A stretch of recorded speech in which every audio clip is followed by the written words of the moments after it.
Thank you, colleagues. Thank you. Good morning, everyone. Welcome to the Crawford School and the Asian Climate Change Policy Forum. My name is Tom Kompas. I'm director of the school. Let me first acknowledge the traditional owners of the land that we meet on, the Ngunnawal people, with respect to their elders, past and present. Crawford School is a nice setting for this event. First, it's ANU's public policy school, but now part of a broader group called the Australian National Institute for Public Policy, which tries to cover all of the public policy expertise here on campus. And it's good to see a number of my ANU colleagues here today, so welcome to you all. More narrowly, the Crawford School has considerable expertise in environmental economics and environmental policy, with some world-class notable people, including people who are working specifically in climate change issues. Stephen, Frank, David Stern, who's here today. And finally, perhaps more importantly, in the context of this particular forum, the Crawford School has considerable expertise in Asia Pacific. And that's what this is about today. Last year, something like this forum was held, but the emphasis then was on China, in particular China and Australia. This year, it's a more global, and in that sense, a unique event. It provides contributions from China and Australia, the United States and Europe, of course, but also now brings in India, Korea, Japan, and Indonesia. And we're very happy about that, very proud of that. Very happy indeed to have this here at the Crawford School. Before I introduce the Vice-Chancellor, let me again just welcome all of you to Crawford, and in particular our international visitors who've come a long way. They're all very high-profile people, very busy, and we're very happy to have you here.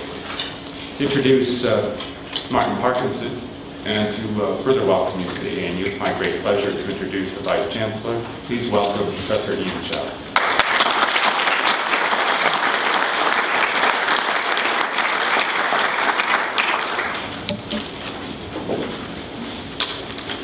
Thank you, Tom.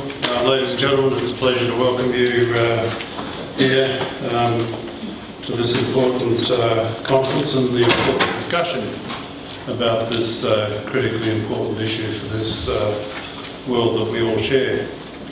I was down here on Saturday morning opening a conference on public administration. On that occasion, I brought the speech notes for a different conference that I was opening on Monday morning, so I had to wing it a bit. And today I've got the right speech notes, so I'll go through some of the important points that I've been asked to make to you and for you. Of course, I think everybody, whichever side of the fence you sit on, everybody acknowledges the importance of the climate change issue. It's important that we understand it, it's important that we come to terms with it, it's important that we understand the implications of not doing anything, or not doing anything much. It's important that we understand the implications of doing something, and the impact that that will have also on people who have to eat, who have to live, who have to share this world. It's one of those really tricky issues where opinions vary. Scientific evidence always, of course, is a balance of probabilities. There is little that is proven, makes it easy to question it, makes it more difficult to defend it. Both positions have to be aired, but the defence of the scientific method is an important part of the whole issue of understanding climate change and what the data show. I've been a bit disturbed, I have to say, over recent years by the fact that the scientific method has been thrown into doubt because it cannot prove something. And there are people who wish that it could, and they wish that it did. But it doesn't. It balances probabilities through observation, experimentation, analysis, debate, the contest of ideas, the refinement of information, and the refinement of those ideas as you work your way through this extraordinarily complicated process, which has got multiple variables in it anyway. there was only one, you could do something relatively easily about it, and you could measure the impact that that would have and what would be the right decision to take at the time. But there are multiple variables, and coming to terms with the complexity of an issue like this and trying to get it right requires intelligent debate, considered debate, non-inflammatory debate, reasonable and rational discussion and debate, and not some of what's depressingly turned into name-calling and, I think, a whole series of diversions. I won't call them diversionary tactics, but I will call them diversions, when the main thing about this to this world is, how do we understand what's happening? How do we understand the consequences of what's happening? How do we come to terms with the consequences of doing something about it? How do we get to understand what the impact will be on people of doing something about it or not doing something about it? And these are important issues that conferences like this must, in a considered and reasonable way, try to come to terms with, try to come to grips with, and to advise some of the public administrators whose conference I opened only on Saturday morning, as they actually try to come to terms with advising on policy. It must be one of the most difficult and fraught areas that these people have to deal with right now, because they're damned if they do and they're damned if they don't. And the extravagant rhetoric that is sometimes applied to people trying to do their job properly is something that should depress us all. Because if we are not willing to discuss reasonably and rationally the arguments that surround this issue, the complexities that surround this issue, and try as civilised people to come to terms with it all and understand it and do what we must do in that complexity, then there's little hope for us. I'm pleased that ANU is actively engaged in this area. I'm pleased that ANU staff are out there in public putting their opinions forward. I'm pleased that they continue to do it, notwithstanding sometimes what they have to suffer as a consequence of doing that. I'm proud of them for doing what they do and putting it out there in public, saying this is what we think it means. This is where we think the balance of probabilities is going. And those ideas can be contested. It's how human beings advance knowledge, is through that contest of ideas. And so the public debate is important, and it's important that people like you, from different parts of the world, from different institutions, members of the public, sit in a room like this and contest ideas. Because it's through that contest and through the understandings that will emerge from that context of ideas that we will advance. And ladies and gentlemen, I put it to you that we've got no choice but to advance, because the alternative is pretty horrible. So I'm going to leave it to you, because I'm not an expert in this area. I know what I feel strongly about. Rational debate. Thinking through complex issues in a reasonable and rational way. And then doing something about it. To sit in a room and to think good thoughts and to talk to nice people and have a good cup of coffee and look at a good view is a pleasant part of working out what we have to do. Because we have to do something about it. The international dialogue is critically important. No question about that, of course. I've never seen clouds respecting national borders. Typhoons, cyclones, whatever we want to call them, rainstorms. I saw the other day,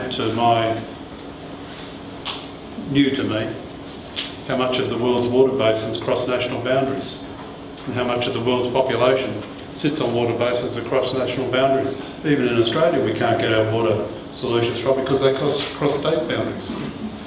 We've been trying to do that for 100 years. And all we do is throw mud at each other when it rains enough to turn the dry dirt into mud. It's really tough stuff. But places like this and people like you have got to air the ideas and come to terms with it, and we've got to do it across national boundaries. It's a global problem. It's not one that we can solve in Canberra. It's not one we can solve in the ACT, New South Wales or Australia without reference to, but we can make a contribution to how the world thinks about this important issue.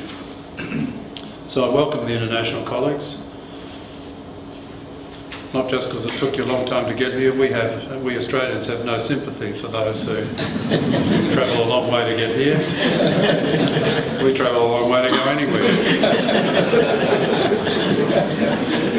And we even change cultures when we go to Sydney, let alone Melbourne. So, but we do welcome you very much, very warmly to Australia, to Canberra, to ANU. So I welcome you all. I hope that the time you spend is useful to you individually, but I hope also that it turns out to be useful to all of us, because things will happen as a consequence of the improved knowledge and understandings that will come from the sort of discussion that you're about to have. It's my pleasure to introduce Dr. Martin Parkinson, who's the Secretary of the Department of Climate Change and Energy Efficiency, to you as the first person speaking, and I've already apologised to Martin that after I introduce him, I'll disappear. He told me that it's okay, I'm not the first person to walk out from one of his speeches, but I do apologise, Martin, and none of you should read anything into it other than the fact that I've got something else to do that is pressing. It's a pleasure to welcome you here, Martin. You're always welcome here. You're always welcome to explore with us your views and the way your thinking is developing and evolving on this important issue of climate change and energy efficiency. You have been a contributor to substantial discussions at this university, and as I said before, it's the sort of thing that we do and that we must do, and as a consequence of that, you are welcome today, and you'll always be welcome here to share your views with us and to explore how avenues are opening and changing with us. For those of you who don't know, Dr. Parkinson was appointed Secretary of the Department of Climate Change and Energy Efficiency on 8th of March 2010, after serving as Secretary of the Department of Climate Change when it was established, or since it was established in 2007. Before that, Dr. Parkinson served as the Deputy Secretary and Treasury and Deputy Secretary of the Climate Change Group in the Department of Prime Minister and Cabinet. Martin holds a PhD from Princeton University, a Masters of Economics from the Australian National University, and we have a linkage with Princeton University, so he travels a well-worn path actually between the two institutions that are doing now quite a lot of work together, and a Bachelor of Economics with honours from the University of Adelaide. So as I said, it's a pleasure to welcome you back to ANU, Martin.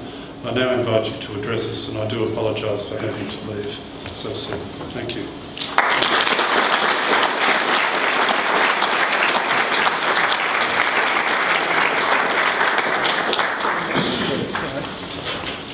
Thank you, Ian.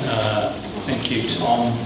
And let me say what a pleasure it is to be able to walk into this group and see so many old friends and people who I know have contributed so much in this area over quite a long period of time. Before I start the speech though, let me just associate myself wholeheartedly with Ian's comments. The only way we will take this debate forward domestically and internationally is through rational, reasoned discussion, not name-calling. There has, I think, unfortunately been too much of that in this debate, and positions have become too entrenched. That's great. As Ian said, that's a diversion. Whether it's a diversionary tactic is, as he said, a matter for others to decide. But it is a diversion and one that takes us away from the pressing issue of addressing the challenge of climate change. Now, this forum is being held almost a year out from Copenhagen and only a month out from Cancun, the 16th and 17th meetings of the Conference of the Parties of the United Nations Framework Convention on Climate Change. Ross Garnaut, who's sitting here and will speak later today, famously described climate change as a, quote, diabolical policy problem, and mused openly about whether our political processes are up to the challenge of responding. How right Ross was in posing the question that way. Well before Copenhagen, the international system was undergoing an unprecedented transformation, characterised by the emerging economies becoming key players in shaping global economic governance. Copenhagen, in my mind, arguably represented the first real attempt by this transforming world to manage the global commons, the problems that affect each person on the planet, but which are the responsibility of no individual country.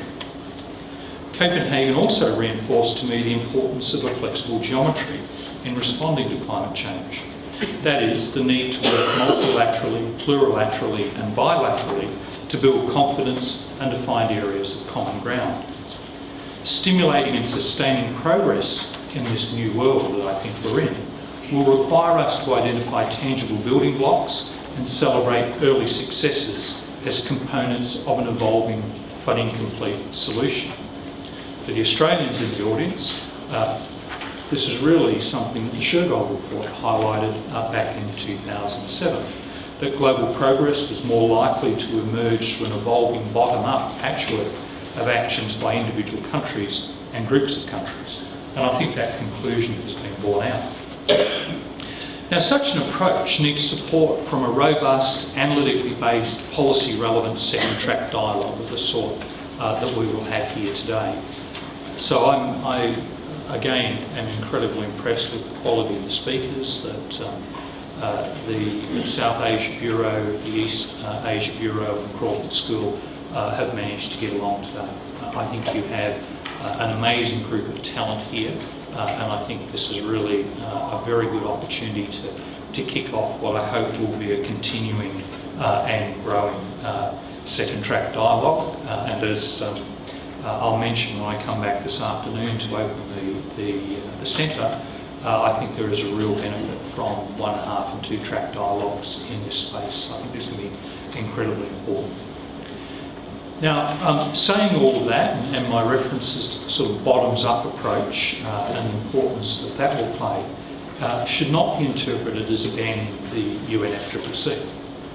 To the contrary, it is about recognising realistically what we can ask of the UNFCCC and acknowledging that we need to reinforce action within it by complementary action elsewhere. Let's spend a couple of minutes first, though, talking about what actually happened in Copenhagen.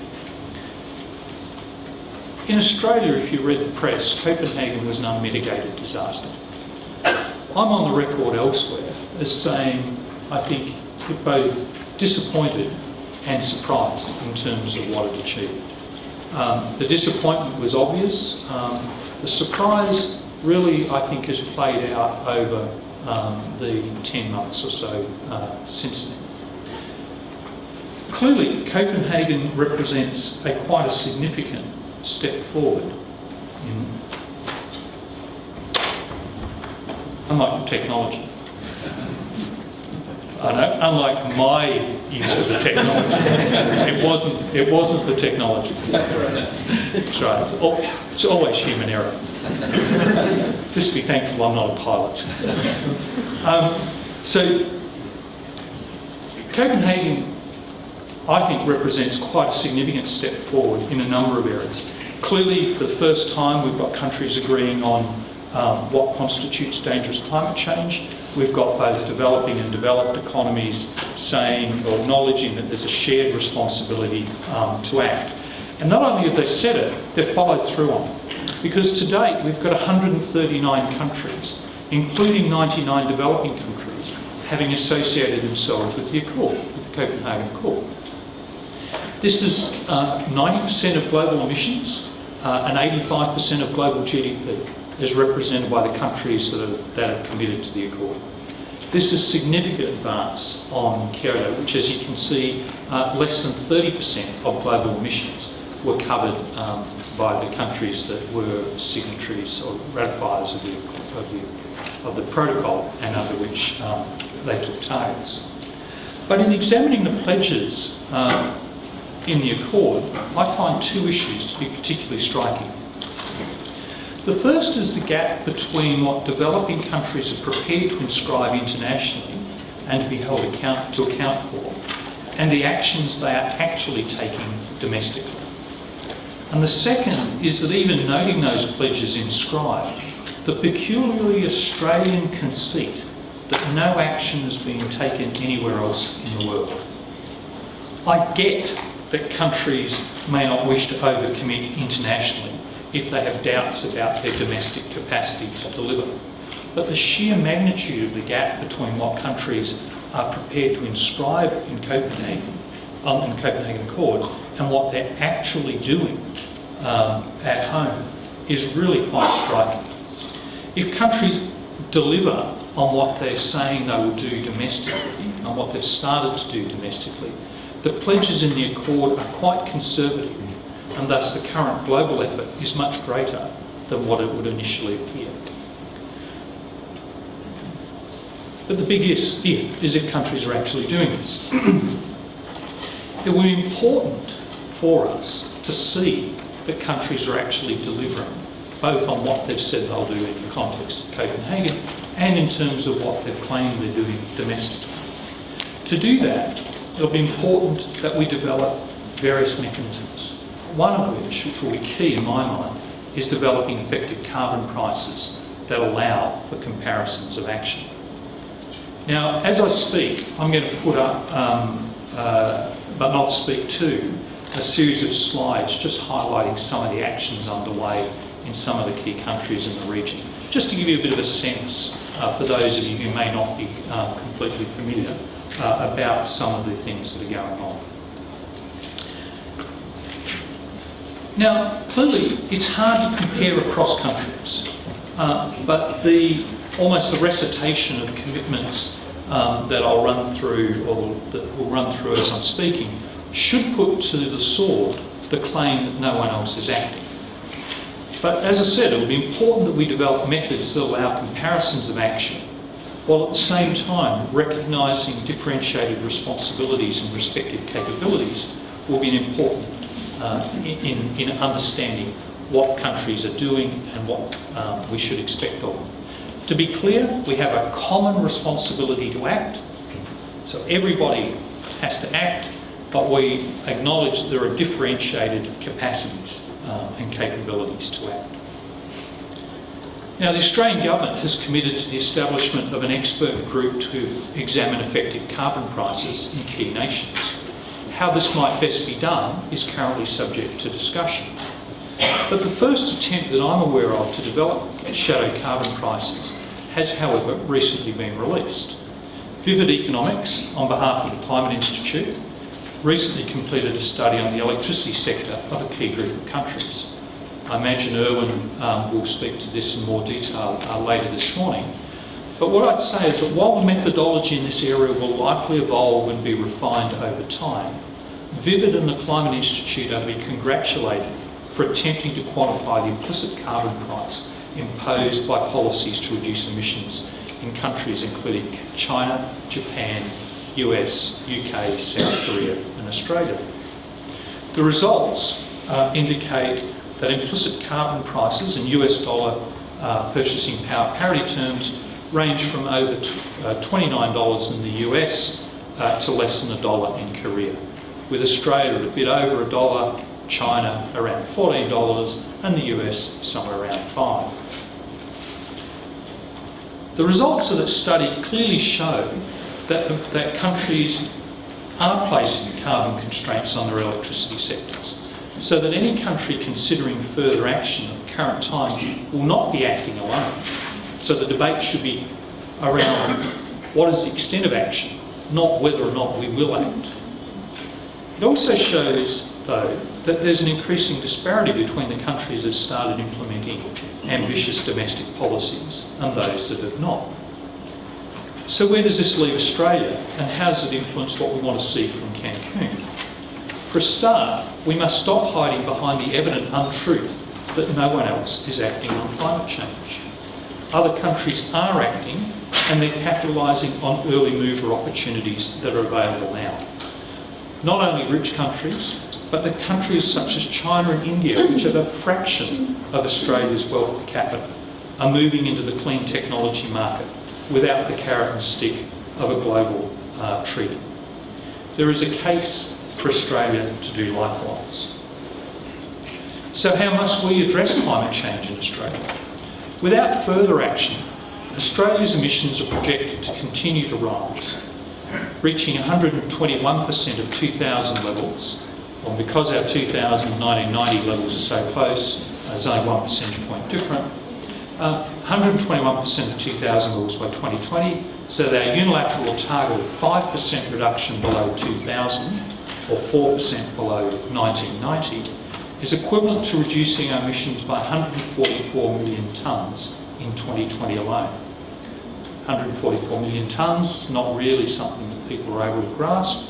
To put it in per capita terms, this is a reduction of around 1/3 relative to 1990 in terms of our per capita emissions.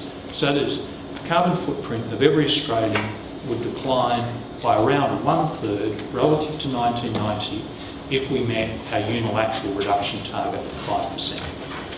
If we were to meet the upper end of our target, that is 25% below 1990, that would be a reduction in per capita terms of almost 50%. That's 50% over the next 10 years. These are not weak targets. They have been presented by some in that way, but when you actually understand the implications of them, they're not weak targets. But having targets is one thing. You've got to have some way then to deliver on them. The Minister for Climate Change and Energy Efficiency, the Honourable Kompas MP, recently laid out the priorities for the new government in terms of its domestic climate change mitigation policy. These are built around 3 elements. The first, clean energy.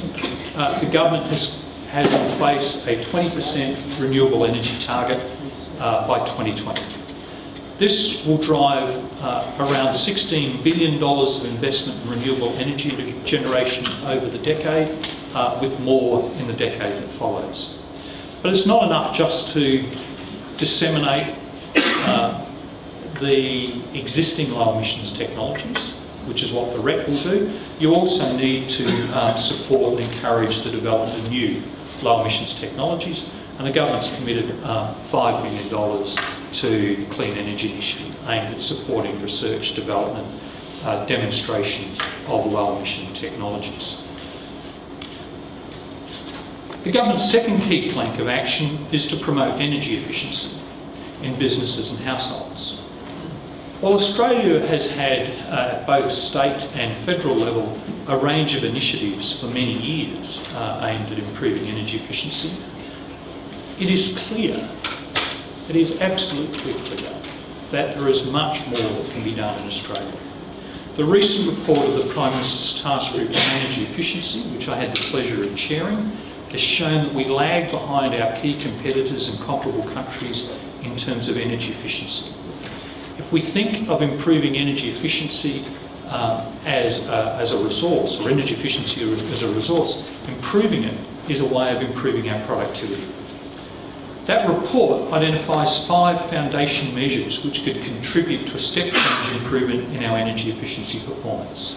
First, a national energy efficiency target, a national energy savings initiative, an improved governance structure to ensure that we actually are focused on the right target, improved innovation, data and analysis, because what we will manage is what we can measure, and a long-term strategy to build a culture of energy efficiency. Those things are worth doing in and of their own right, but they are particularly worth doing as part of a strategy to address climate change.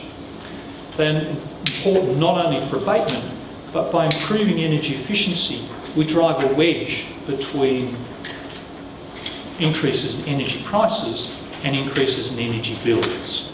In other words, we drive a wedge between the inevitable adjustment that will have to occur as the world moves into a carbon-constrained future, and gives business and households greater capacity to adjust to those changes.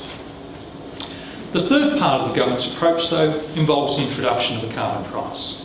No matter what we do on renewable energy and on energy efficiency, it is patently clear that we cannot meet even the 5% unilateral reduction target without the introduction of a carbon price.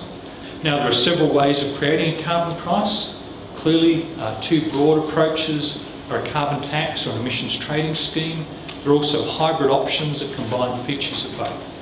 But regardless of the mechanism, the central objective is not an emissions trading scheme or a carbon tax or whatever. The objective is the transformation of the economy by putting in place the right incentives. So the carbon price, however it comes about, is really creating the commercial incentive to find better, cleaner ways of producing goods and services.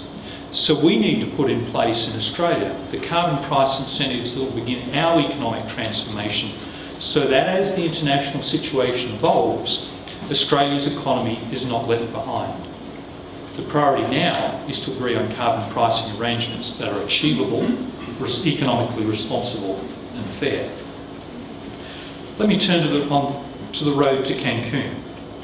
The challenge for the international community in developing an effective and sustainable response to climate change is to recognise that the choice and implementation of effective mitigation actions for every country is strongly dependent on those countries' individual national circumstances.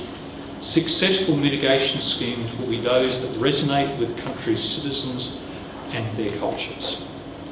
The comparatively modest outcomes that many countries are expecting from Cancun reflect a greater awareness in the international community of the essential link between domestic action and international ambition. It will be important not to invest Cancun with expectations that it cannot meet, which is what happened with Copenhagen. But at the same time, while being realistic what Cancun can achieve, we have to continue to push ahead.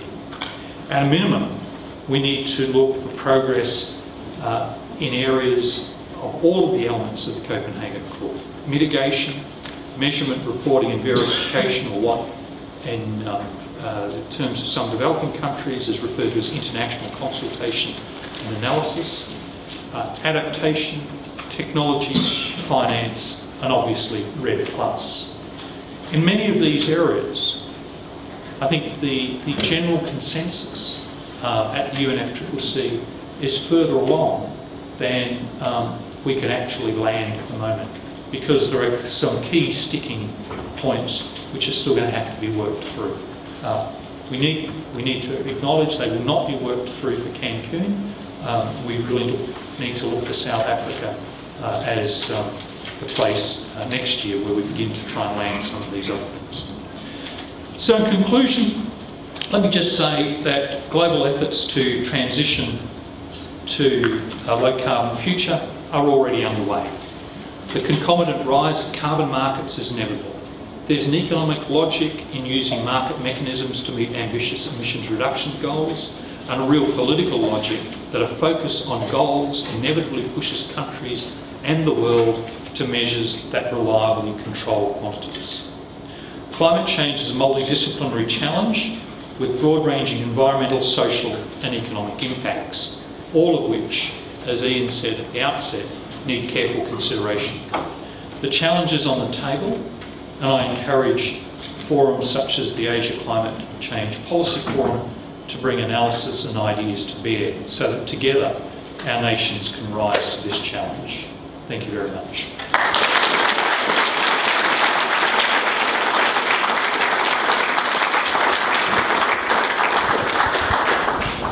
Thank you very much, Martin, for that the opening address. I'm afraid we are we've used up that session. We've got a lot to get through today, so we'll move on. But Martin has very kindly agreed, he's welcome to stay through the day, but he's definitely coming back at the end of the day, where we'll be opening our new Centre for Climate Change, Economics and Policy.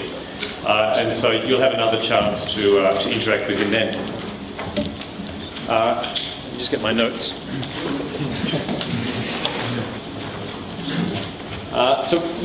Thanks, Martin. We'll see you at the end. So we're going to move straight on now to our next session before we break for morning tea. My name's Stephen Howes. I'm here at the Crawford School, and I'm one of the organisers of the forum. And before I invite our speakers for this session, let me just give you a sense of what we're going to do in the rest of the day. I think Dr. Parkinson's laid out the themes that we're interested in. We've got these dual themes that interact with each other. On the one hand, the shifting international regime we saw at Copenhagen towards the more bottom-up world in terms of the international regime. And on the other hand, the second one, this spreading national action. More and more countries, more and more diverse countries taking more and more action to respond to climate change. And we are focusing largely on mitigation today. So those are the two themes, international and national, and that basically sets the structure for the day. So the morning sessions, we're interested in perspectives on the international climate change regime from different countries and from different individuals. And then in the afternoon, we turn to the issue of domestic mitigation, action and issues. In between, just after lunch, we're delighted to have Professor Ross Garneau with us, and he'll be delivering a keynote address. And then at the end of the day, we'll be hearing from Matt Rogers, who is, until very recently, was advisor to the Secretary of Energy of the United States. And so we want to put all this, the action and debate in Asia into this broader global context. So we're very pleased to be able to bring Matt Rogers here, and then we'll conclude with a panel discussion with various speakers and also Andreas Loschel from Europe. So we truly do have, although we've got a strong focus on Asia, we truly do have a global forum for you today. While we've got a packed agenda, we do want to give time for questions from the audience.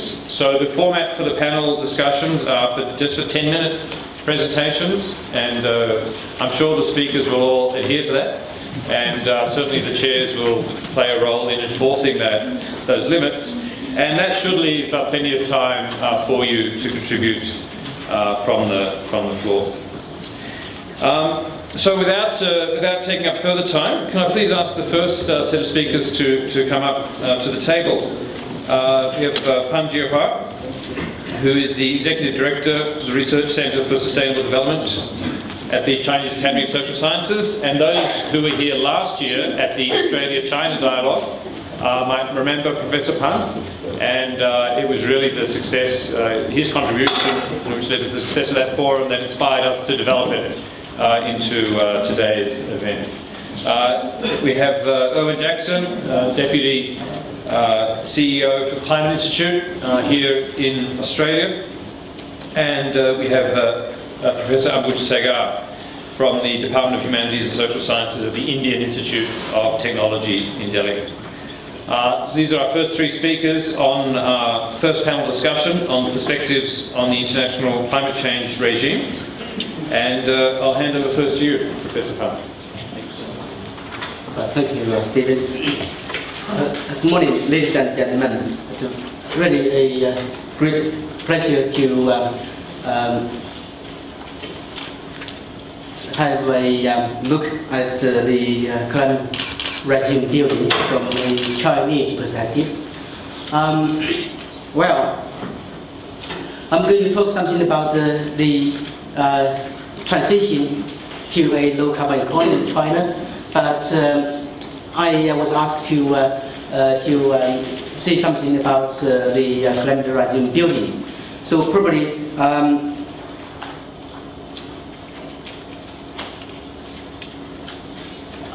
I've got 10 minutes. Probably I should use 9 minutes to save 1 minute.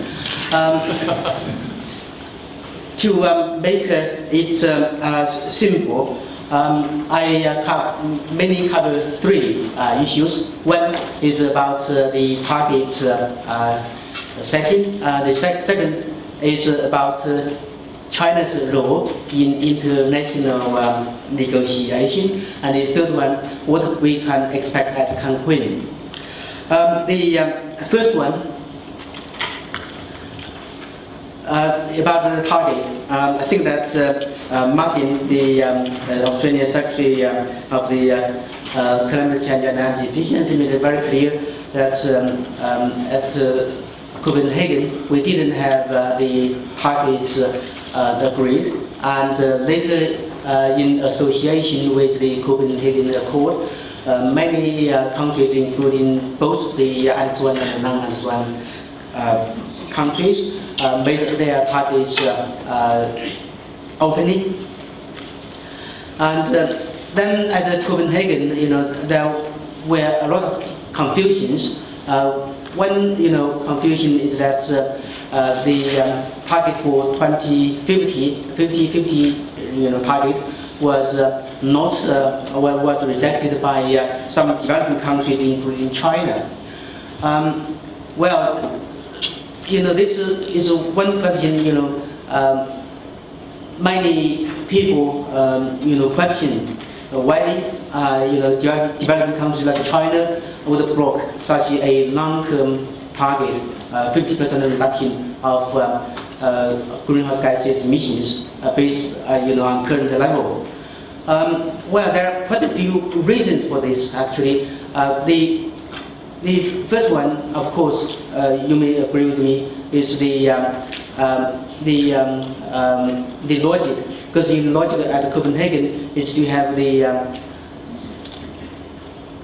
Bali roadmap implemented, and the Bali roadmap requires that the Annex I parties provide the second commitment period targets by 2020. But at Copenhagen, there was no indication that the 2020 targets would be made clear at Copenhagen. And then if you do not have a target by 2020, and then you go to the target for 2050, that would not be that meaningful. And then the second reason is something about the so-called equity. If we have, the 50-50 targets for, for the world, and then we may make some simple calculation. And then the calculation would, because currently the Annex I and the non-Annex I each would have some 50% share of the emissions. And then if the Annex I, in accordance with the so-called common but differentiated responsibilities, the Annex I would reduce 80% by 2050 on the current level, and then the rest 20% would have to be the responsibility of the developing world to reduce. And then if you look at the current level, in 2005 or so, the Annex I parties, on average per capita 15 tons or so, and then if they reduce 80%, then by 2050 they will still have some 3 tons per capita. And then for the non-Annex I parties, if they reduce 20%, and the current level is something 2.5 tons per capita. And then if they reduce 20%, and then by 2050 they will have some 2 tons per capita. And then this is something we believe that for some sort of equal access to the emission space, this does not mean that we would have some equal access to emission space. And then coming back to all this confusion, then we come to the China's role in the international regime building. I think that China is very positive and very ambitious and aggressive in target setting. The 40 to 45% target, you may remember on the 22nd of September in New York, when the UN summit was held, the Chinese president did not have the number available yet. And he only said that China would make substantial reductions of emissions per unit GDP of greenhouse gas emissions. And he didn't give a number. And then I was in New York as well, and then people asked me, what exactly the president means? Substantial reduction. What is substantial? So only 2 months later, the government announced that the government China would reduce intensity, carbon intensity by 40 to 45%. So that's only 2 months, because 2 months earlier the president was unable to have a number, and a few months later China got a number, and this number is, well, you may agree with me, it's very high, it's unconditional, it's quite different from like the target in Australia. Your target is somewhat conditional, from 5 to 25. And the Chinese number is absolutely, we just make it unconditional. And then you may say that China should do more. Well, we would like to do more, but we do have there isn't really that much China can offer. For the 20% energy intensity reduction to domestic target, we could not make it. And then the government uses other administrative powers to meet the target. And I don't know, in Australia, if you're in the media, if you have such coverage. And the government officials are not very innovative. They just used to command and control measures. For instance, one city in Hebei province, 3 days we have 72 hours, right? And then 50 hours we supply with electricity. And then the other 22 hours simply cut off electricity supply. Very simple. And the reason is very simple to meet the target. Even for residential quarters, because in China we do not have luxury like you Australians, in bungalows. In China, everybody is in the skyscrapers, and my flat is in the 26th floor. Well, without electricity, without elevator, it's good for exercise, but for the elderly, you can imagine. This is at such stage of urbanization and industrialization. Really, there's really little China can offer. And also you can see from the price of iron ore, I think that the Australians will suffer a lot because of this restriction on energy consumption, and then the Chinese steel mills reduce their demand for iron ore. So the price of iron ore from Australia has been reduced substantially. It's very good, very bad. The Chinese emission reduction, energy consumption reduction has a very negative impact on Australian income. We didn't imagine. Well, so then what we can expect at Cancun. I think that the Secretary suggested very clearly we should not have high expectations. But from the session at Tianjin, a couple of weeks earlier, we do believe that there's something we can expect. One is that the fast start finance.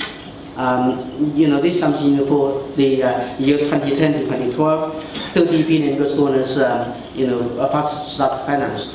It's very likely that we might have something, and also Red Plus, reduce emissions from deforestation, and of course there is a possibility for transparency elements as well. But for the more difficult issues like the emission targets, I think that we have to be a little patient, and for the time being, a bottom-up approach will have to be the case. But in the longer run and beyond Cancun, we have to go back to the top-down approach, because we have the 2-degree temperature increase limit there as a rate in the Copenhagen Accord.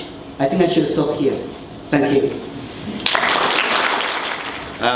Thank you, Stephen. And while that's all being set up, I'd like to thank again ANU for organising today. I think we also had a session yesterday, and I was reflecting on it last night about the importance of having discussions amongst colleagues internationally about what's actually happening in other countries and learning from each other. So I'm going to quickly talk about what the Climate Institute's perspective is on action that is happening both domestically and internationally. I'm going to run through it relatively quickly because I've only got 10 minutes, but I'll flag that all this is based on reports and discussion papers and other material that's based on their website. So if anyone wants more detail, they can get it there. Plus we've got the discussion afterwards. The first context I wanted to put in place in terms of the discussion was that, echoing a bit what the Secretary was saying, that the world is acting. I was at a meeting the other day where someone kept talking about we're at risk of unilaterally moving. And I was quite perplexed by that comment because I think the risk is not that we unilaterally move, it's that everyone else moves ahead of us. And one of the things that we miss in the context of Copenhagen and how it was perceived was actually what it delivered in terms of new policy measures and new policies being put in place in a number of countries. And just to illustrate this point, in the few years that led up to Copenhagen, we saw an unprecedented level of action at a domestic level in terms of the implementation of new targets, the implementation of supporting policies and the implementations of mandates and standards to do things like drive energy efficiency, encourage renewable energy. And what's startling about this is that the trend kept going after Copenhagen finished, and also that most of this is actually being driven by actions in developing and non-Annex 1 parties. The other thing I'll mention, and I'll not talk about this in detail, but what this is delivering is real and indirect carbon prices in a range of countries. And this is just a snapshot of the work that we released last week, which sort of outlines the direct and indirect prices that are emerging in the electricity generation sector only in these 6 economies. As Martin said, this is a first step. No one had done it before, so I'm hoping that the Multi-Party Committee on Climate Change and others, when they do similar work, will continue to improve on methodologies and so forth. But I think the point is very clear that countries are moving to create incentives for clean energy. They are moving to make businesses responsible for the pollution they cause. And they're all doing it in various ways and various degrees. But as you'll notice, based on this methodology, that Australia isn't comparing very well to our other major trading partners in this respect. The other thing I think is really important to add is why countries are acting. You know, in the debate we have an artefact in some respects of the Kyoto world where, and I actually hate this term bottom up and top down, because I actually don't think we ever had a top down world. I always thought we had a bottom up world. But the reality is the countries are doing these things for a whole range of reasons, and it's not for some great moral challenge, but it's because it's in many cases in their economic self-interest. We have countries putting in place renewable energy targets, energy efficiency measures to improve their energy security, reduce imports of foreign energy products. Particularly in developing countries, we've got major impacts of pollution on health. Climate change is obviously a concern in many countries, and it's not just a concern about the destruction of the Great Barrier Reef or the impact on this particular natural environment. It cuts fundamentally to what countries view as their national interest. What are the impacts on their economy? What is their impact on their national security? Of course, countries are also acting to meet their international pledges. You know, we've clearly seen this in terms of the EU and its development of its emissions trading systems and its domestic policies to meet its Kyoto commitments. And as Professor Pan said, the Chinese are in the process of unilaterally moving to meet their commitments through the development of their 5-year plan and other things.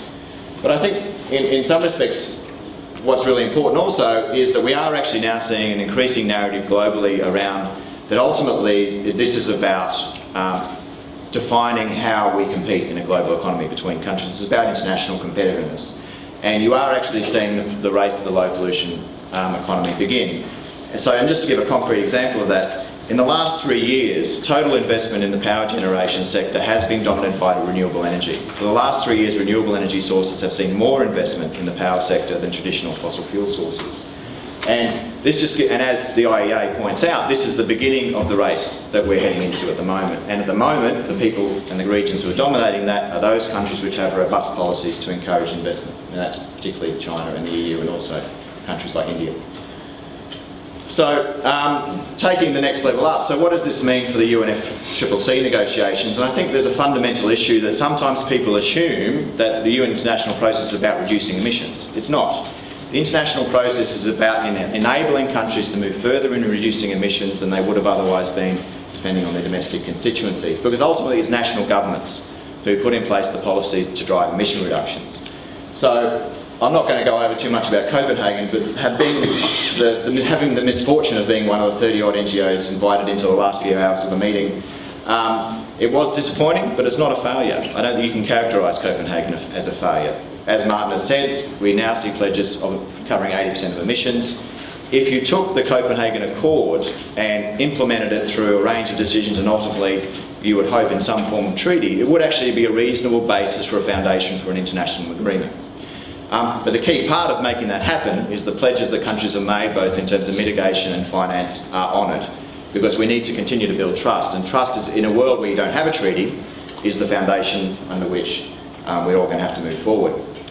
That said, the UNFCCC is going to remain the main negotiating forum, and we need to make some progress in some key areas in Cancun. The challenge in some respects, and I've been thinking about this a bit, is that no matter what insiders like me or other people in the room say about the outcome of the Cancun, the world will be watching. Unless they can see demonstrated progress on a range of fronts, then it will be classed as a failure, which I actually think would be a very bad thing, both in terms of the ongoing development of domestic policies in a range of countries, but also in maintaining faith with ongoing multilateral negotiations. So we do need some progress in some key areas. I'm hoping that we can get some progress on mitigation. My expectations are slightly higher than Professor Pan's on that one, I think. We do need some progress, I think, in transparency, and critically on the Green Fund technology and RD&D, which has already been mentioned. I'm not going to dwell in details, but we also think, the Climate Institute has a view that ultimately we should be moving towards a single instrument at an international level, but as a trust-building measure, and to allow us to focus concrete discussions on how we actually frame commitments across all countries, we do need the Kyoto parties to put in place and build trust and signal very clearly that they are going to take on a second commitment period under the Kyoto Protocol. Finally, I'll just make a point about other forums, because they do pop up, particularly in the Australian debate, a bit about what is the role of the G20. Shouldn't we just put this all into the G20 or the Major Economies Forum or so forth? In an ideal world, you might want to do that, but I think the political reality at the moment is it's not going to happen. That said, I think the G20 and these other forums do have a role. In the MEF, for example, I think has a key role in building understanding between countries, building trust between countries, other countries understanding the particular issues that their friends in the negotiations have, but also in terms of the G20 in particular, removing some of the barriers that might exist around clean energy development, and the obvious example of that is countries living up to their commitments on removal of fossil fuel subsidies. So finally, I think the main points I probably want to make is countries are acting to reduce their dependence on pollution. We're no longer in a world where Australia risks moving unilaterally. We need to find bridges between the bottom-up and the top-down worlds. Even though I hate those terms, I'm going to use them myself. The key issue there really is one that while countries are acting, the pledges that have been put forward and the actions that are being undertaken do not currently add up to what is required to avoid dangerous climate change. So what are the processes and mechanisms we can put in place within the international negotiations, within the international forum, and indeed within our own domestic policies to ensure that we have flexibility to ramp up our targets and ramp them up quickly? The third point is I think it's perilous for a country to use the UNFCCC as a benchmark for action. There's a risk that countries who see a failure at the UNFCCC, or however it's perceived, real or not, as an excuse for inaction. Because the reality is everyone else is acting, regardless of what happens in the UNFCCC to extent. If we get a strong agreement under the UNFCCC, countries would probably do more. The EU, for example, would presumably move to its 30% target. Australia would move to the higher end of its ranges, etc. But waiting for the UNFCCC or some magical treaty to appear in the short term, I think is damaging to our long-term economic interests, because we will continue to lose out to those countries who are moving early. And fundamentally, credible domestic policies are central to any regime which doesn't have a treaty. Like you obviously need both under a treaty, but without a treaty, to build confidence that countries are going to meet their pledges, then you need to have credible domestic policies that allow you to meet your pledge. And Australia, unfortunately, currently doesn't have any. Thank you. Well, thank you, Erwin. That's very important, especially the last point, I think. Thank you also for keeping to time. So I hope you're preparing all your questions. I'll now introduce Professor Sagar, and while I won't introduce him again, I will say India is one of the countries we wanted to reach out to in this forum, so we're delighted you could join us. Professor Sagar works particularly in the area of technology cooperation, and I think has some very interesting insights from that area that he can bring to bear on this general discussion. Thank you. Good morning. Thank you for having me here. Certainly very, very interesting group of speakers here, and I think it's as interesting for me to listen to them as I'm sure it is for you. There's another speaker from India who's going to talk a little bit more about what India is doing. So what I'm going to focus on this morning is hone in on a particular issue of technology, which is seen as a very important part of the climate negotiations, since it really is seen as technological change is seen as lying at the heart of the economic and social transformation that really be needed to meet the climate challenges. And what I'm going to focus on is thinking about technology issues from a developing country perspective. So the question really is, while technology offers a lot of potential, the question is, how do we actually leverage this potential successfully? And that's easier in a sense said than done in a developing country context. I want to pick up on Erwin's point that he made right at the end, which is that countries are taking action, but as much as anything else, it's out of self-interest. And so the question is, if one wants to think about using technology in a way that one can meet the self-interest of developing countries as well as the climate challenges, how are we to do that? And that's what I'm going to focus on in this talk. The title suggests that technology transfer, by the way, is a kind of a standard terminology in the climate context. And what I'm suggesting is that actually I think we need to reframe the conversation a little bit and take a slightly different perspective if you want to do this right. I want to just start very quickly with what are the development needs of developing countries. I mean, first and foremost, this is what they have to focus on. They have a lot of challenges in front of them from the point of view of providing appropriate services to their populations. Just to take an example of energy. Non-annexed countries, the poorer countries, approximately use 50% of the world's total primary energy supply, with about 80% of the world's population. Energy, it turns out, is very important to underpin both social and economic development. So these numbers are important because not from the point of view of thinking about equity, but from the point of view really underpinning development. Just a few key features here. These countries really rely quite heavily on fossil fuels, and this dependence is increasing. Many countries, especially those in Africa, still use biomass as a fair amount of their energy supply. In some countries, actually, up to 50%. And lastly, I just also want to just pick up on the point that energy poverty is widespread. About 1.5 billion people don't have access to electricity in the world, and over 2.5 billion people are still relying on biomass for cooking. These are stark numbers, and these are numbers that developing countries have to be thinking about when also thinking about climate challenges. I mean, I can throw out another number on agriculture, by the way, because that's another area that's very key for climate change. There are about 1 billion people worldwide that are treated as food insecure, according to the Food and Agriculture Organization. These numbers, by the way, all these three numbers, on energy poverty and food insecurity, have more or less stayed constant, if not increasing in the last few years. That's the broad context that developing countries are looking at. And so they have these challenges that are very, very stark in front of them. How to provide adequate and affordable services. By the way, what I'm saying for energy also holds in other areas. Think about more efficient systems, and also, in a sense, bringing the populations into the modern age. Very, very difficult challenges. On top of that, you have all these climate needs. We know that, there's been a fair amount of focus on adaptation, saying that we really need to start thinking about climate impacts, because even the most ambitious measures today cannot avoid future impacts.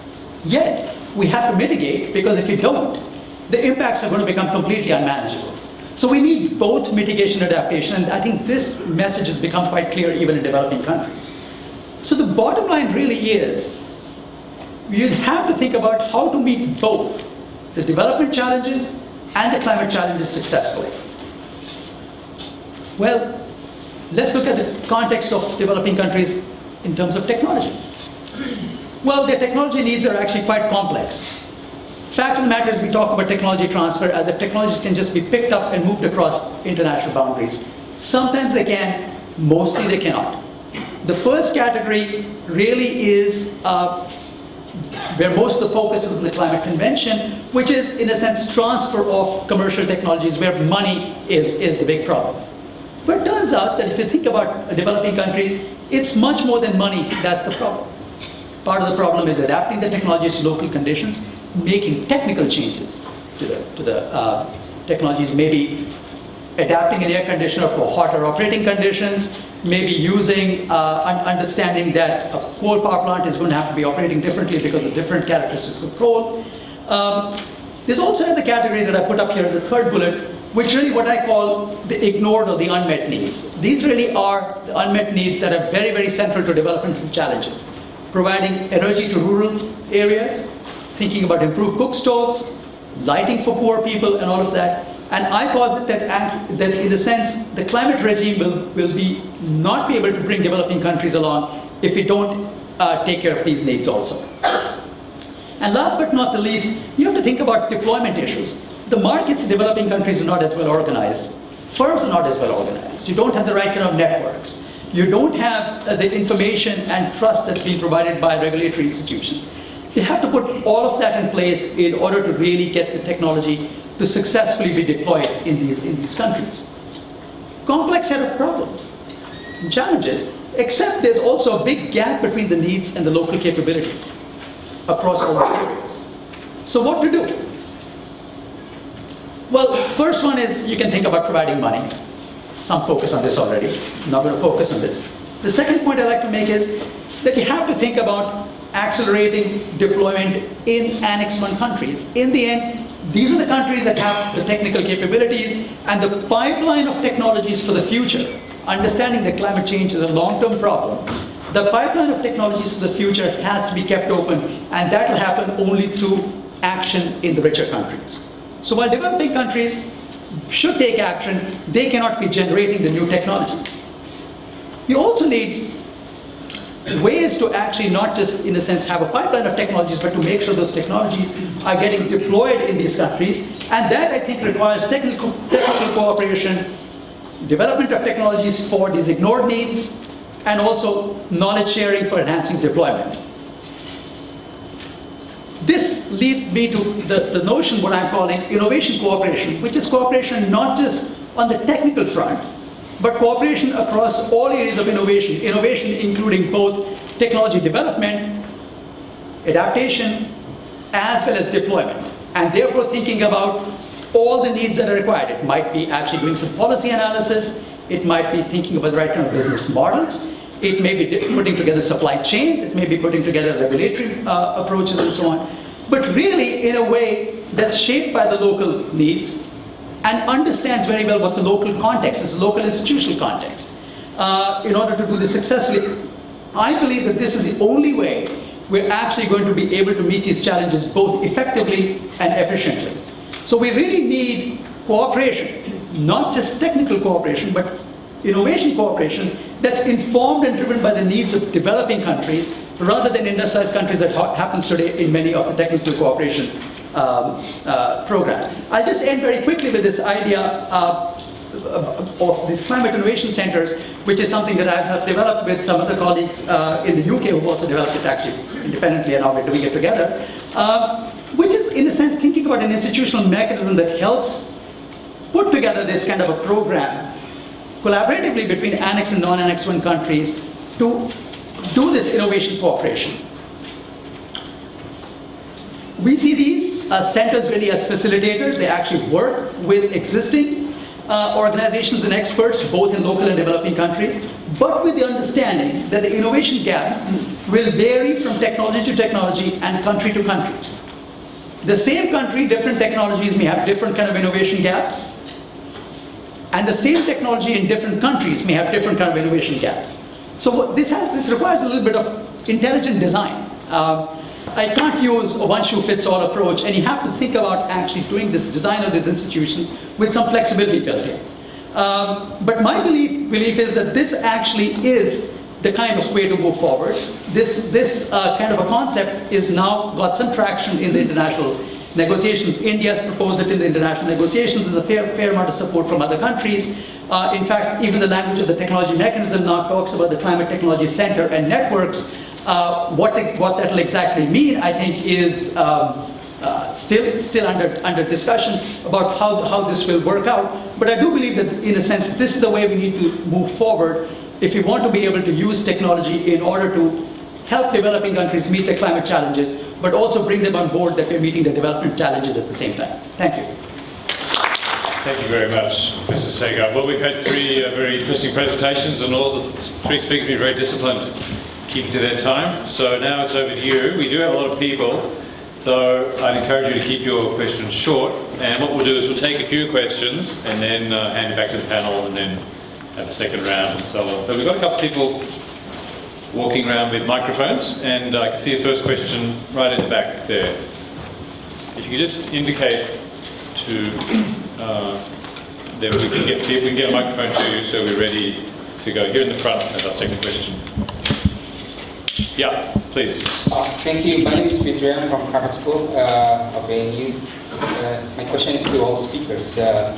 Since you have known that the final year of the first commitment period of the Kyoto Protocol of 2012 is approaching, and I've heard from some experts that we may not expect so much about Cancun. I'm just wondering, getting your comments, what if even in South Africa we don't get anything, if we don't get agreement, is there any plan B and for the UN and the countries involved, especially for emerging economies, to see these shortcomings possibility? Thank you. Good, thanks Richard. So we'll hold on that question, and then in the front here.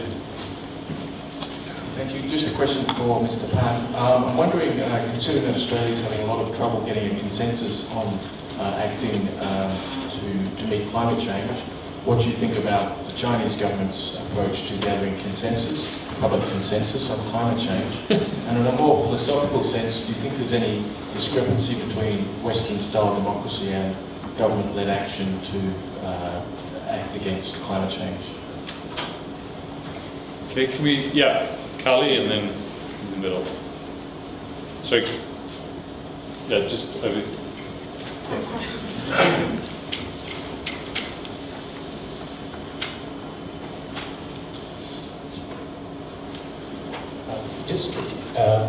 Latest literature is insisting on mainstreaming mitigation and adaptation policies.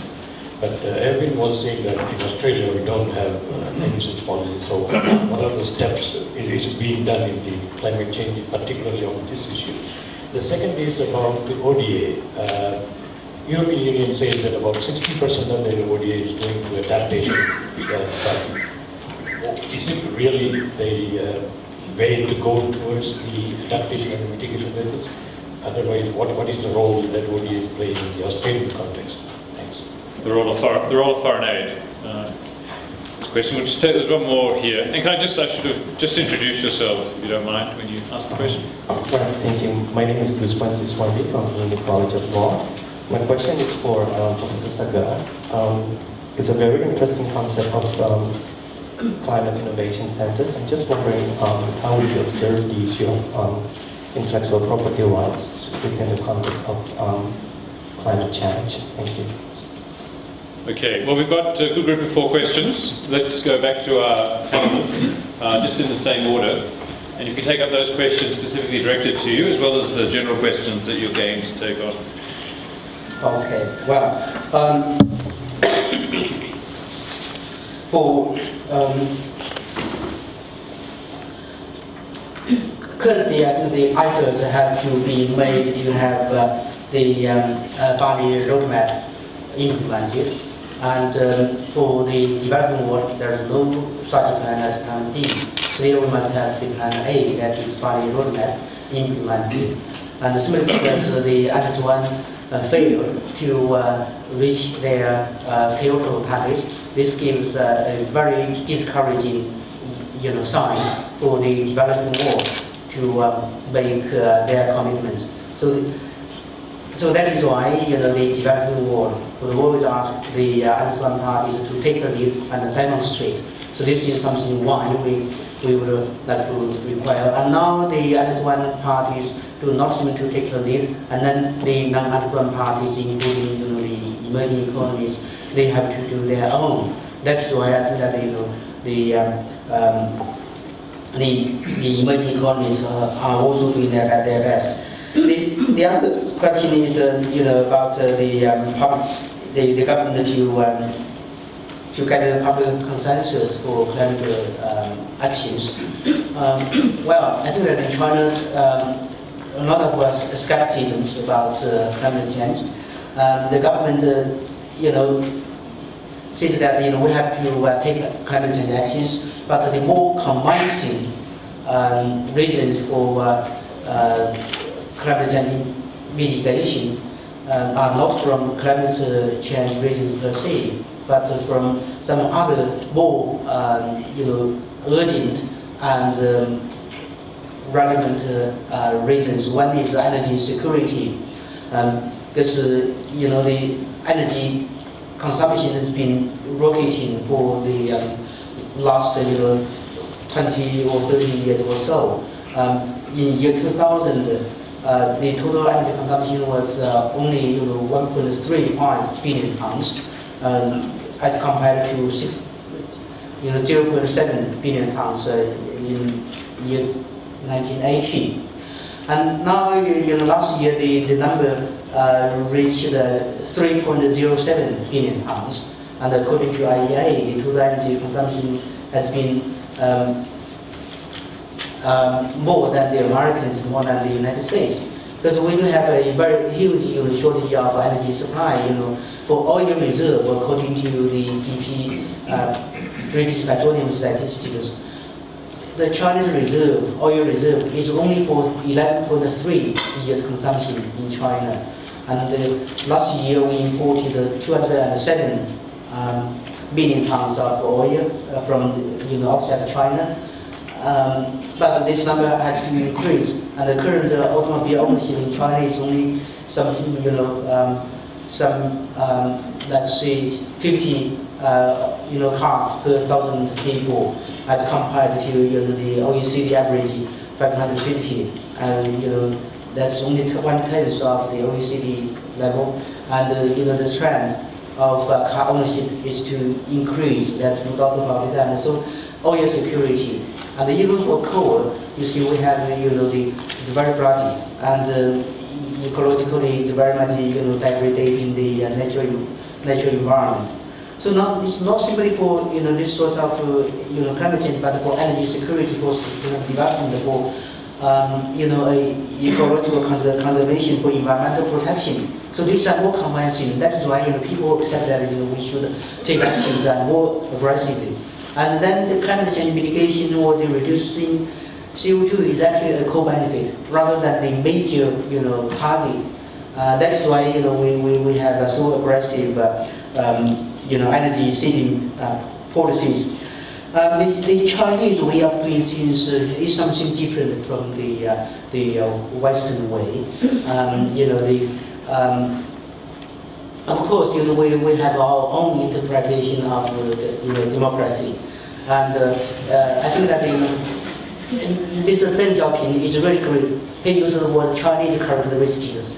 So if you know the meaning of Chinese characteristics, and then that explains all. Just like my English is also with Chinese characteristics.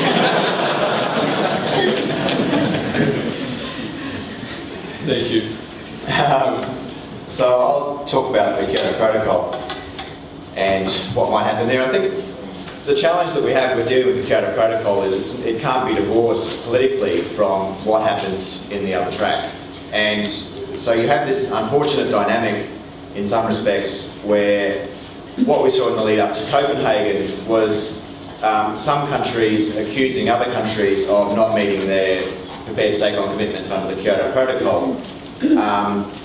And that came from the fact that the Kyoto Protocol parties hadn't signalled early that they were prepared to take on a second commitment period under the KP, and that was, I think, a strategic error that was made by some of the Kyoto parties early on. Now we are actually seeing more of that willingness, is my understanding. I wasn't in Tianjin, unfortunately, but we have the Australians quite clear that they're prepared to take on a second commitment period. The Europeans are, and my understanding is now that the Japanese softened their position slightly, and even the Russians have softened theirs, but they've softened it from a very extreme point, but so we'll see where they go. But I think ultimately what we actually need is a clear signal from the Kyoto parties that they are prepared to take on a second commitment period. And part of the reason I think that's important, A, is to build the kind of trust that Professor Pan is talking about, but also politically, because I think ultimately where we're going to need to get to, whether it's in the second commitment period or the third one, is we are going to need a unified discussion amongst parties. Because at the moment, part of the problems we have in the negotiations, you've got one set of negotiations and one set of negotiations over here. So at some point we're going to need to find a way to get all the main players in the room talking to each other in the same language. Ultimately, because the reality is the Kyoto Protocol, unless we get the United States to take on a common commitment and the major economies to not take on the same kind of commitments but have some legal synergy in the commitments they take, the Kyoto Protocol will die anyway, because you'll have countries like Japan and Russia walking away. Do you want to just address the issue of aid in maybe Australian context or international funding? Yeah, I wasn't quite sure of the question, so I'll outline what is happening and then maybe you can follow up. So Australia, in its Fast Start commitment, has committed $500 million, of which around 2/3 is what you class as new and additional. Most of that, and in terms of the detail of it about where it's directed, I'm not right into the details, but most of it will be directed, my understanding, to adaptation, particularly in the Pacific, but also to reduce emissions from deforestation in the region, and there's probably people in the room who can answer that in a bit more detail. But I think one of the issues that we had in terms of the domestic debate in Australia is that where does the money come from? And this is a problem not just in Australia, but in all Annex I parties. And one of the criticisms that you saw around the level of assistance that was given to many industries around the last version of the carbon pollution reduction scheme wasn't necessarily, and there was to an extent this, about whether that was actually reducing the incentives for them to reduce their emissions and so forth. In part, it was about that we could have actually used the money for better things. So if we had, like $3 billion a year being given to trade-exposed industries and $15 billion over a certain period of time being given to the electricity sector and even more being given to middle-class Australians, was there a better use of some of that money in terms of helping the global agreement by financing internationally, but also funding R&D both in Australia and internationally? Let me make a couple of points, and I'll just come back to the IP question in a second. I think actually, I just want to pick on this ODA question for a second from a developing country point of view. I think it's a very important question because, in essence, climate financing there are two questions here. One is the question of additionality. Are we talking about extra money? And the second one is the governance of this money. The view of many developing countries, certainly I see some analysts say, but many of the governments, is that there's a difference between aid flows and climate financing flows that really are an obligation. Those are, in a sense, slightly different, actually rather different points of view. So when ODA may be actually supporting adaptation, it should not substitute for the obligations under the climate regime. Coming back to questions of technology, and actually it links back to the question also about the Kyoto Protocol, I think the point I want to re-emphasize is that not only are Annex and non-Annex I countries coupled in the climate space, they're also coupled in the technology space. If there is no action in Annex I countries, over time, action in non-Annex I countries will become that much more difficult. It's estimated, I just want to put out some numbers here, it's estimated that 90% of the energy growth between 2010 and 2030 is going to come in developing countries. 90% of the worldwide growth is going to come in these countries. Just in the power generation, it's estimated by the IEA that you would have $7.2 trillion of investment needed, 2/3 of which is in developing countries. And if you want to meet a 450 ppm target, this number is going to get increased by 8%. We're talking huge numbers. And these numbers are going to become unmanageable for developing countries, especially when you start talking about incremental costs, and certainly for climate financing to take care of that. So if we don't have both the pipeline of new technologies and the driving down of prices through early action in Annex I countries, it's going to become increasingly difficult for non-Annex I countries to take on future obligations. Coming back to the question of IB's intellectual property in climate innovation centers, my view is a lot of people focus on intellectual property. I actually don't see that as really an insurmountable problem. We have lots of models out there. Companies have joint ventures all the time, and they know how to resolve IP issues. We know how to resolve IP issues often with publicly funded programs. And in the health area, people are now talking about what are called product development partnerships, which are partly private sector funded, partly government funded, partly actually funded by foundations and philanthropy. So there actually are many different ways to think about managing intellectual property. One could think about the fact that it may be co-owned by firms that are collaborating in these innovation centers to develop new technologies. In the case of technologies for ignored needs, for poor people, you may actually want no intellectual property because there's really not that much money to be made, which is exactly what's happening in some of the health areas, where you're actually saying that in developing countries you do not want to make much of a profit on these new drugs, and therefore you actually want to keep it relatively open license. So I actually think on the intellectual property, while it certainly is something that will need to be sorted out, I again don't think there's a one-shoe-fits-all approach. I think one will have to think about different intellectual property arrangements for different kind of products that you're developing and different kind of collaborative mechanisms that may happen under these innovation centers. Thank you. We do have time just for a couple more questions in this session. I think there's a question in the front, and then we'll look for quite a few up back. Rob Paulsgrove from the Humanities Society International. Just a question for Erwin, I think. Given that deforestation and loss of forests is a significant amount to global emissions, and that to achieve a target of no more than 2 degrees rise in temperature, there'll have to be significant action in that area.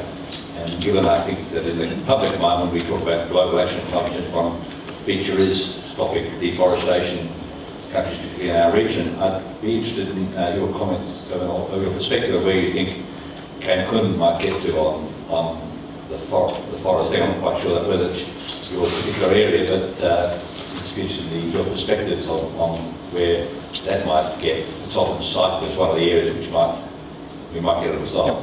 Okay. Thanks. Yeah, back Idris.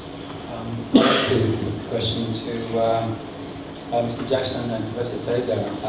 In Copenhagen, a group of telecom and computing companies have put a case that information communication technology has a role to play in the MRV negotiations. They may not have been successful there, but I was wondering whether in the future organizations like Climate Institute or other organizations that's connected to technology transfer might acknowledge the critical role that information communication technology can play, particularly since there's been already evidence being put forward by groups like the Global E-Sustainability Initiative, with their Smart 2020 report, which stated that there's potential of 50% mitigation for the whole global economy over 2,000 year business as usual. Thank you. Thanks. Just can we make this last question in this session? Thank you. My name is Imran. I'm a PhD student at Fenner School. I think this session, thank you very much for a very excellent panel session. The session is on international climate change regime, and I was wondering, given what we've seen, the discussion seems to be centered around what the advanced countries and emerging economies need to do to package an agreement, and that's where it's short-circuited. If you look at, and Ambuj has talked about development, if you look at if it's not designed as a development framework, we now clearly know that developing countries are needed to be part of the agreement to avoid dangerous climate change. But to do that, you have to address development, and which means you go down to the energy services sector and talk about energy access. The whole regime is not doing that. It's very centered on getting a shared framework and getting mitigation numbers. So I really want your perspective on that. How do you make it a development center regime? Thank you. Okay, we'll just invite our speakers to make their final remarks and address these questions. All right. For development and mitigation, there is a dilemma. Higher carbon might be necessary for money raising and for adaptation capacity building. But there must be a trade-off, and you should not go that far away. And so this is something we have to be careful. Even for the emerging economies like China, we are aware of the challenges, and we are trying to not only in terms of mitigation and reduction of greenhouse gases, but also some people in China are suggesting that we should have some cap on energy consumption, and only in that way, and then we can make the transformation faster and more successful. Thank you. Well, for my sins or not, I'm not a land sector person, and I think many times in the negotiation, given the jargon that comes up in Red and LULUCF, I'm very glad I'm not. So I'm going to defer that. I'm not going to answer that question in detail, but I think the perception is that it's something that can be resolved and we can get a decision on, but by itself, it's not going to be a package that's going to be seen to deliver a good outcome in Cancun, would be my perception. And I think that's one of the risks that we have in Cancun, because I don't think, as I mentioned, Cancun, it's sort of a perception issue more than anything. It can't be seen to fail, but at the same time, it needs to deliver something that is credible. Because no matter what people who are analysts of it say, well, that was actually a good step forward in terms of the long history of the 20-odd years of the negotiations or not, it's got to be seen in the public's mind and the media's mind as credible. And I think RED is a key part of that, because it is an area where, in theory anyway, you can get very rapid reductions very early. On the question about IT, I broadly agree around the role that IT will have. In terms of the specific application of MRV, I'm not across the details, but I think one of the things that we are going to need in the MRV discussion is, and one of the things that we're potentially getting involved with a range of institutes from a range of countries, is also having some independent MRV of what countries are doing. So not just governments doing measurement, reporting and verification of what Annex 1 parties are doing, or international ICA in terms of emerging economies, or whatever emerges out of the framework. I think you are going to need processes where civil society and groups like ours are also doing independent measurement, reporting and verification. In terms of the development agenda, I guess I've made 2 points. Is I actually think it is actually, to an extent, central in the discussion, because the politics of the negotiations, you can't avoid it. Not just because of sort of some of the comments we've had from my fellow speakers here, but the African group, the LDC group and the Alliance of Small Island State group are actually now very important negotiating blocks on their own right. One of the interesting things about Cancun was that G77 wasn't homogenous. You actually had different voices within that group coming forward, putting forward different perspectives, and I think that is one of the things that has changed post-Cancun, where you are going to see more of that. And that actually puts pressure on all of the big countries to actually work constructively with the African group, because they need their votes, or brutally, or with the LDCs of the Alliance of Small Island States. And I think that's actually a very good dynamic, because ultimately part of the problem we've had in the negotiations is that it's been dominated by a group of very large countries, but a lot of the smaller countries haven't done national interest tests on what this actually means for them. And now that they've done that, they realise it is actually in their national interest to get very strong action, so they're now pushing very hard for it. The other point I'd make on the development issue is that we need to be really careful, and this is not just about development, but broadly about the negotiations, is overloading the expectations on the process. I think whether it's mitigation, adaptation or whatever, the UNFCCC has a role to facilitate, coordinate and build capacity, put in place the mechanisms that allow things to happen, but ultimately it's not the UNFCCC that's going to deliver it. It's going to be cooperation between national governments. Thank you. Yeah, Ambuj.